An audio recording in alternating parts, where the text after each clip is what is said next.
Hello বন্ধুরা, তোমরা সবাই কেমন আছো? আমি তো খুবই ভালো আছি।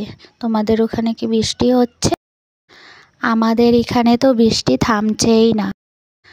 আর বৃষ্টি মানেই হচ্ছে আমাদের বাড়িতে সকালের খাওয়া দাওয়া খিচুড়ি। আমার শাশুড়ি মা গরম গরম ভোগ চালের খিচুড়ি আর ঘন্ট বানিয়ে ফেললো। দেখো, খিচুড়িটা দেখতে কিন্তু খুব সুন্দর হয়েছে। আমি একটু ঘন্ট খিচুড়িতে মেখে মুখে দিয়ে ফেললাম। আহা, খুব সুন্দর খেতে হয়েছে। ঠাকুরের ভোগ খিচুড়ির মতোই হয়েছে। আমার তো ঠাকুরের ভোগ খেতে খুবই ভালো লাগে। তারপর দুপুরের রান্নাটা আমিই করলাম। ভাত, পটল ভাজা, মুসুর ডাল আর হলো মাটনটা আমি ঝোল করেছি আর আলু বেশি করে দিয়েছি। আমার বর আলু খেতে খুব ভালোবাসে, তাই ও আমাকে আলু বেশি করে দিতে বলে।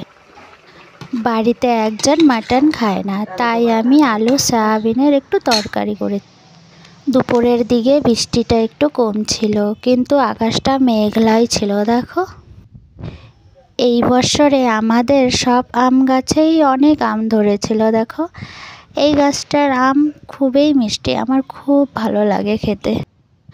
বাই বাই বন্ধুরা, ভালো